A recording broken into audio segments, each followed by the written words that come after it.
it's a tall feat, pun intended, to climb Mount Everest. And Eric Alexander did it with the first ever blind climber by his side. Eric spoke at Southern Nazarene University Thursday morning and is here with me now. Thank you so much for joining me. Absolutely, my pleasure to be with you. So how long have you been climbing? I've been climbing since I was a teenager, and I got into it with my high school, even junior high youth group, and started with backpacking trips that led me all the way to the top of the world, Mount Everest. Wow, that's awesome that in junior high that inspired you. Yeah, and it was actually the people that were the leaders. Now, you are starting Adventures Beyond Limits, which helps take disabled teens to new physical heights. What inspired you to start this organization? You know, I would say it's that same thing. It's having mentors that took time out of their lives to care about a kid like me. And for me, having climbed with people with disabilities, I want to give those kids a chance that wouldn't ordinarily get a chance to be out there. And so I've been able to take kids with disabilities to the top of Kilimanjaro, hiking the Inca Trail, climbed and trekked all over the world. Yeah. Now, you had a college roommate, is that right? That's right, who was injured. He had a cervical spine injury and nearly lost his life. Wow. But he regained his mobility and strength, and we were able to climb and continue to climb together today. We climbed Denali together and Aconcagua together, and we still go ice climbing and rock climbing together. Wow. But on Mount Everest, that was with my good friend Eric Weinmayer, the first blind person to stand on the summit. Wow.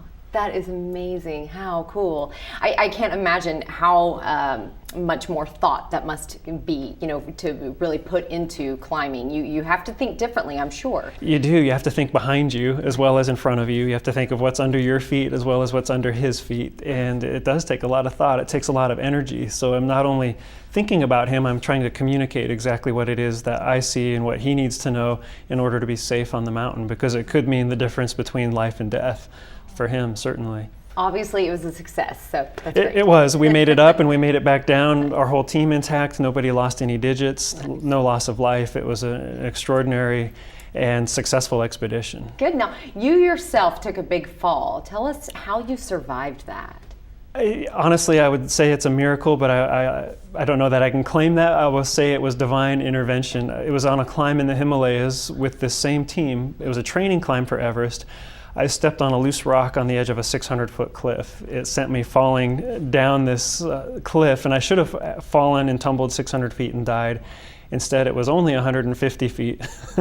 I landed on my feet on a ledge about the size of this coffee table right here. And no broken bones, no injuries. I don't know how I survived it. But I did get high-altitude pulmonary edema, which I wrestled with, as well as the loss of my best friend before I went to Everest, and had some things to overcome myself before going back to meet that challenge. It happens at altitude. Your capillaries expand, fluid leaks in, and you basically suffocate and die.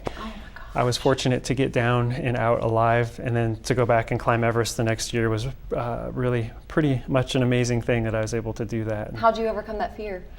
A lot of prayer and a lot of support from friends and family, and just a step of faith. I bet. Every bit of the way. I bet. Wow. All right, so I'm sure we have some people who are interested in your adventures. You have a book, and it looks like a DVD here of some of your adventures. So you must have a website, obviously, to help us keep up with those adventures and maybe check out this. What is your website? Yeah, it'd be great. I was able to write this book called The Summit, Faith Beyond Everest Death Zone. It's on Amazon. It's available in lots of places. It was really fun to write about all these adventures, and so you can see more about the photos and the adventures that I'm still taking on my website, highersummits.com.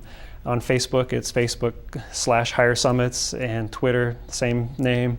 YouTube, it's all over. There's a documentary film about our climb called Farther Than the Eye Can See, and that shows the whole adventure. The Everest adventure. Oh, yeah. That's so cool. Very cool. Wow, this is great. Inspirational story. Thank you so much. Absolutely. My pleasure to be here with you. Thank you.